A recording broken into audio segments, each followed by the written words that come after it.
Jerome, you have the floor. Thank you very much, Alexis.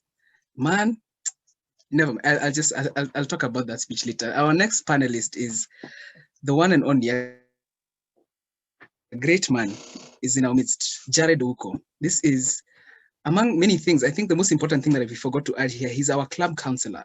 And the importance of that is the fact that we have such a great man who's actually JKUAT Toastmasters mentor, which is great. And I think Njiko also mentioned that Angela Raria, a great Toastmaster as well, is their club counselor. So Jared Ouko is an executive leadership and management coach for the Ken Blanchard Companies with over 12 years of coaching experience. He is the founding president of the International Coach. He's also a professional public speaker, a facilitator, a speech and voice coach, a mentor and evaluator. He's a Toastmasters International Hall of Famer-ish and award-winning member. Reading, playing the guitar, photography, and fishing are among his favorite pastimes. I think we can just give a warm welcome to this great man who's in our midst. Just a round of applause for him, our virtual hands. Welcome, Jared. Nice to see you here.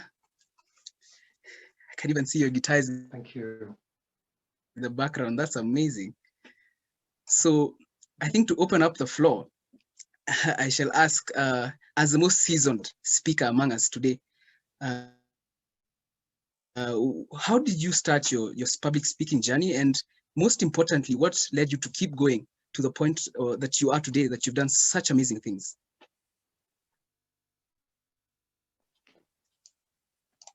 I took off for a sales presentation. And when I got to a roundabout, I was waved down by a little girl, and then I had the red lights were on. And she came to me and said, "I've got a special deal for you. This is peanut that is soaked in water with salt, dried and then fried, at only 10 shillings. But then I didn't have 10 shillings because I had borrowed the car, which was fully fueled. And as a young man, I went for this presentation and did a wonderful presentation. Then the prospect didn't give me a check.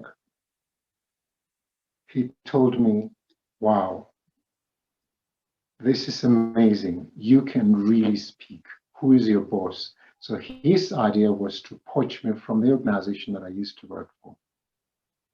So he called my organization. I gave him the contact from my boss. Then he realized that they're golf mates. So he played golf with my boss and gave my boss the check of 25,000 baht for the sale that I'd made. And he said, "You have a wonderful salesperson, but he can't listen." So the following day in the morning, the boss came over to the agency and he brought the check, and I was a salesman of the week, and I was so excited. But then he said, "I've got a big deal for you." So he introduced me to Toastmasters and paid for my membership for 2 years. And that's how I found myself in Toastmaster. There was only one club, which had been for 22 years. And I walked into that club, and the table topics was one of the things they used to catch people their pants down with. And I spoke. So a white man walked to me and said, "My goodness, I think you can really be a good speaker. But you need to organize yourself to speak information rather than floundering back and forth." Now that made me to know that I'd arrived. So I joined, and the first thing that I did, I took one of the best roles, and that is the Sergeant at Arms. That teaches you personal organization, timekeeping, and everything, and I did that. Then I got into VPPR, eventually a VP membership, and then eventually I became the president. So that made me to start thinking, what should I do as a leader when I became the president? There had been only one club for 22 years. So I said, I must start another one. So I started Toastmasters. Smart Speak Toastmasters, then started Toastmasters, and then Nairobi Toastmasters. And then we went all around the city to try and support those clubs. I learned quite a lot of things through training the officers of those clubs,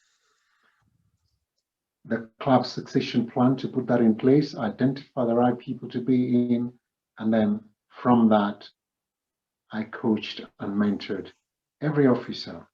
And that gave me a chance to learn the ropes of doing it over and over again. And I believe the best way to receive is to give. So that's how my journey got me to start to where I am. Back to you. Wow. Guys, can I just mention something small? If any of you has ever watched an Engage talk online, these Engage talks, recently, I think Sauti Soul members did some. Those Engage talks were started by 2 members of SEMA Toastmasters. Now, I just want you to think, if Engage is there because of those people from SEMA Toastmasters, and SEMA Toastmasters is there because of this guy, we're really in. That's amazing. Thank you, Jared. I'd like to ask you a bit about coaching, and with reference to us as young people.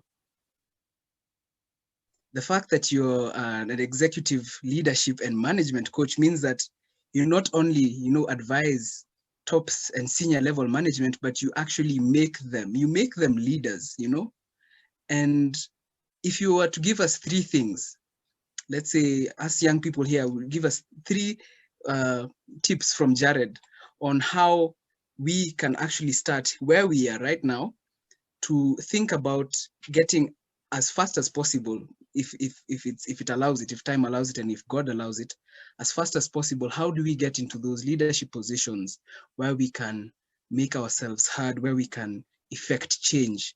As a coach, what do you say to us? Okay, coaching is helping people to come up with their own solutions. So ideally, if I was to coach you, I wouldn't give you any answers, but I will guide you to come up with your own answers and tap into your own potential and jump out there. But there are a few things that we can do as young people to get to where we want to go. And the first is to understand that there are 3 critical areas that we come with as a gap. And this cuts across the board. That is how to make money, how to speak in public, and how to set goals. Out of those 3, what ranks number 1 is how to speak in public. This allows you to stand out.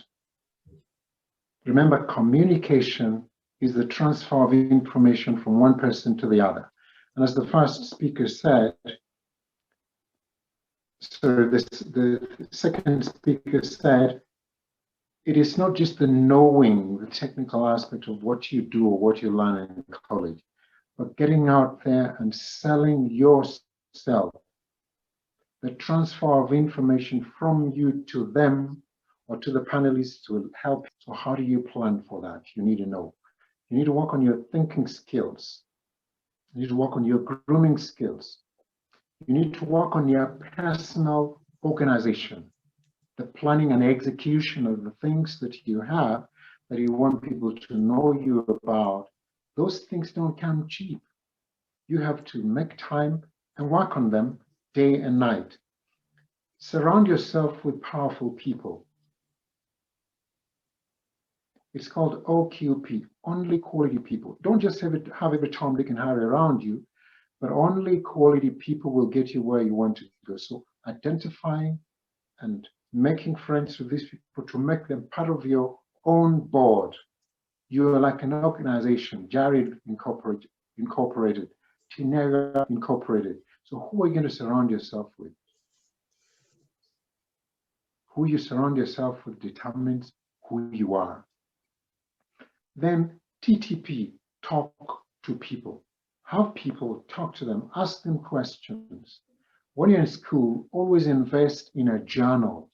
When you're talking to people, take notes like you guys are taking now. Ask powerful questions that are open-ended, not closed-ended questions that allows whoever you're speaking to help you get out the best out of yourself. Remember, the world is but a stage. but everyone else is an actor. If you choose the best actors in the areas that you're interested in and ask the right questions and invest the skills that they've given you into your life to become a better person, there's absolutely no way you'll be a class among the rest. As a young person, many young people don't develop themselves. They think they know it. It's all about having an open mind. It is said that the only parachute that works is the one that is open. So have an open mind and get to learn. Back to you. Wow. Wow, just give me 1 second. I mean, I can't even think of, those are so many amazing nuggets of wisdom.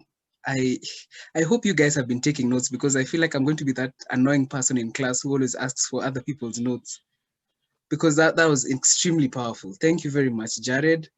I think as our last question, I'm going to ask a 30-second bonus question.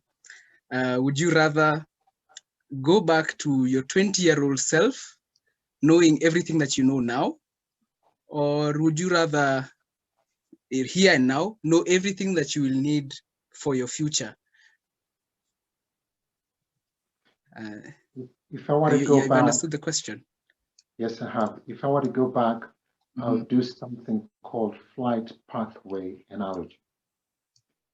As a pilot, you're taught a lot of things in terms of what to do. And the flying pathway starts from on the ground, on the runway, you open the throttle into the air, you get to a cruising level, and then all the way to a landing. I would go back and I would ask myself, why do I want to land first? Yeah. And what plans do I need to put in place to do that? Yeah. What do I need in my toolbox to take me where I'm going? I would consistently ask myself questions that are going to align me to exactly the pathway that I want, including what is likely to stand on my way, and make a plan of action and how to deal with it. So I would make real plans. If you're to take me back, I would take the same engine, the brain that I have, and reformat it and give it a pathway to exactly what I want. It doesn't mean that I regret. I've had pathways that have led me to where I am, and I believe the best way to be the best person you can is to believe in yourself and take action. Over to you. Wow. Round of applause, guys. Round of applause. Thank you very much, Jared. And guys, I think notice that we both have purple ties on, and if that alone was enough to make me like Jared, I would wear a purple tie every day. Thank you very much, Jared. I think now we can take a short break of about